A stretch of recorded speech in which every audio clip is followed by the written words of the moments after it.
Welcome back to Mac Talks Football, and what a night for Chelsea Football Club. They have humiliated their London rivals in West Ham and they defeated them 5-1 at the London Stadium. I mean, it was an embarrassing night for West Ham, I'll be very honest with you, and it was an amazing night for Chelsea, if I'm being honest with you. I mean, it was a really good game. Let's be very honest, the way that West Ham started, you thought, it was going to be a big night for West Ham. It's their first game of the season at London Stadium.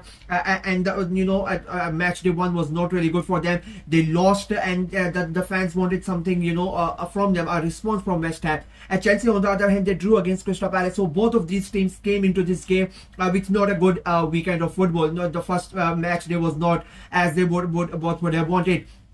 And the way that the game started, within the first 5 minutes, West Ham go ahead and take the lead courtesy of Lucas Paqueta. A great goal from outside of the box, and Chelsea had no answer to them, and it becomes 1-0. And you're thinking, that this is the best time for West Ham. They have already gone ahead and taken the lead. They really have to be really good at the back, because of course the squad that Chelsea have, I keep on saying they are a title contender. Because of the squad, because of the amount of good players that they have. I mean, Cole Palmer did not play last night, and they still ended up winning 5-1. So that just shows how good Chelsea. Yeah.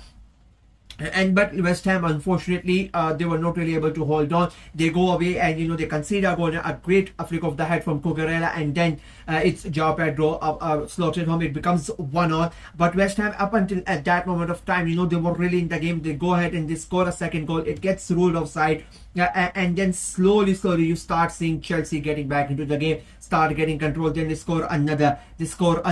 That third goal, basically, in my opinion, that Enzo Fernandez goal basically killed them, if I'm being very honest with you. Great run from Gustavo on the right hand side, passes it over, and Enzo Fernandez is there. The second goal, also the one that Pedro Neto scored, I think that was a really good goal as well. João Pedro again with the assist. But I personally, the way that the third goal was, in my opinion, the most favorite one for me. The way that Gustavo made the run, going easily past two defenders, then beating his marker, giving the cross in, and then Fernandez is there to slot it home, makes it a 3-1. Adding so to the ones, the fourth one goes in of Caicedo. A goalkeeper makes the save in the second half, but Caicedo goes there, a ball comes to him and he scores and makes it 4-1. And then Shalova ended up scoring that fifth goal in the corner again. So out of the 5 goals, almost 4 of them came courtesy of set pieces, and that just shows how bad West Ham were at the back. Even the 2 goals they considered, it was very easy for Chelsea, to get past the defender. I mean, it felt like after the first 20 to 25 minutes, it felt like West Ham had given up. And it made life quite easy for Chelsea. That third goal should not have been, the way the second goal. Let's start. Let's the first goal. I mean, the Cucurella, the way that he flips it on, you should not lose that header. The first header should not be lost. But then they scored the first goal. I will allow. Okay, it was a good cross, a good header, and Pedro slows it on. But the second goal, I mean, the way that João Pedro was able to come in and give the pass, I mean, nobody was marking João Pedro. He comes in from that left hand side, beats his mark. I don't know what he was doing. The player who was trying to mark João Pedro, he comes in easily, scores the goal. Same thing for the third time when Gustavo makes that run, makes that run from outside of the box, there are 2 defenders, 2 players around him. None of them tackle him, goes easily past them. Then Amar, a fullback tries to come in and tries to tackle him, beats him easily, and he crosses it in. I mean, there are 2 Chelsea players standing there, and again, nobody's marking them. And then Enzo Fernandez comes, and there's at the last attempt, somebody tries to come in, tries to make a tackle. Nothing happens. Scores the goal quite easily. A fourth one, goalkeeper makes the save, as he said. Caicedo is just standing alone. Nobody's marking him, nobody's closing him down, and nobody's thinking that the ball might come to him. Again, I don't know what defending it was. It was not even schoolboy defending. People said it's a schoolboy defending. It was not a schoolboy defending. It was pathetic, to be very honest with you. It was lethargic. It did not feel like they wanted to go out and play for the play this game. They just looked off. They were dreadful, and it was a shameful performance. I mean, no matter what the situation is, no matter how much of a good team you are playing against, it's a London derby. Reputations are at stake at the moment, and that's how you go ahead and perform. I mean, it was an absolute embarrassing. No wonder their fans started leaving after that 5th goal. You don't want to sit there and you want to see the shit that they were giving out to you. They started really good. They started brightly. You cannot take that away from them, that they scored a good goal. But as I said, this is the problem with West Ham. It was a problem last season as well, and it has continued this season as well. They play games within a game. That's the big problem for West Ham. They are going to be really good for 15, 20 minute, 25 minute patch, and then they are going to go ahead and be embarrassingly bad. And then again, they are going to have a 10, 15 minutes a good patch, but the damage has already been done. So many games you see last season, they are going to be really good for half a half. And and then they are going to be dreadful. Then they are going to try to make a comeback, but it's not going to happen. And again, today's the same thing happened.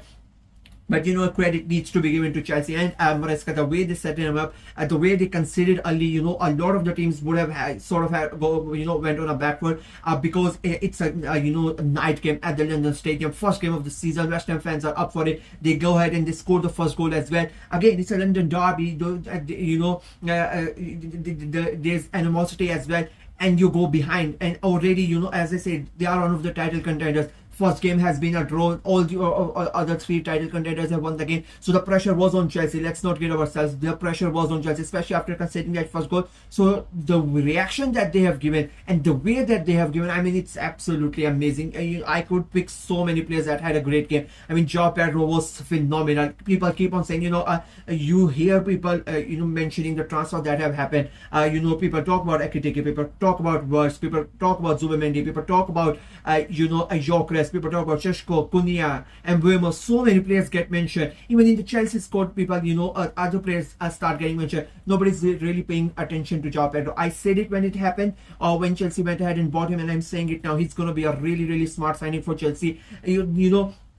A lot of the players, in that Chelsea squad are not really able to do what he can do. The way he easily goes past the players, the pace that he has, he's willing to take the shots, and he's a gritty player. The grit that Pedro has, a lot of the players don't have it in the Chelsea squad, and a lot of the players in the Premier League don't have that. So it's a very crucial player, and the word is like literally a dog. He's gonna give you 100%, and he's gonna work hard no matter what happens, and he showed that today. Again, he took the responsibility. Everybody knew Cole Palmer was not there, and Chelsea go behind, so they needed somebody, as I keep on saying, to grab the game by the scruff of its neck and change its course. And João Pedro did that. He scores a goal, he assists, and he was everywhere. He was really, really good. Pedro Neto had a great game as well. He scored a goal. I think Enzo Fernandez, again, those two midfielders, that is going to be a real key for Chelsea, and you saw that as well. Both of them ended up scoring as well. I mean, Estavo looked really, really good. Again, that is a really, really good signing for Chelsea. But again, for me, I think João Pedro was really, really amazing, and he's going to be the focal point. I know they brought in Liam Delap and whatnot.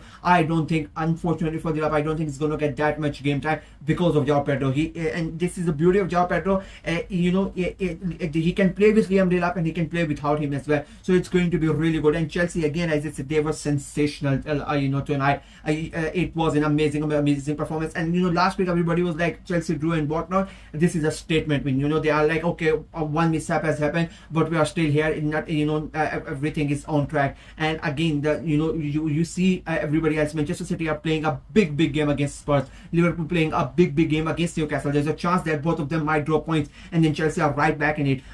Only there's, if we are looking at the games, possibly everybody would say that Arsenal should win their games. Apart from that, as I said, City are playing Spurs. That's a big game. Again, Liverpool and Newcastle, that's going to be a massive game.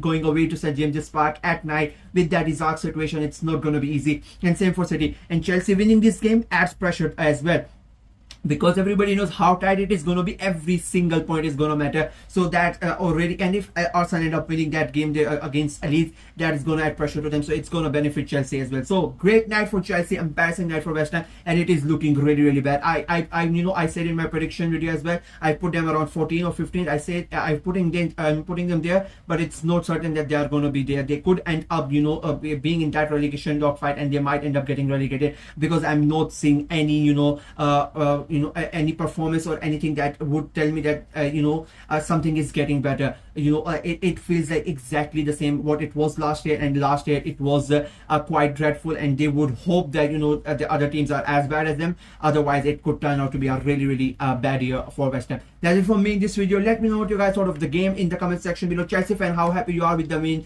and West Ham fans, what are you feeling and what are your thoughts about this season? Let me know in the comment section below. Like the video, share it as well, click on the notification bell, and of course subscribe to the channel. Until next time, bye bye.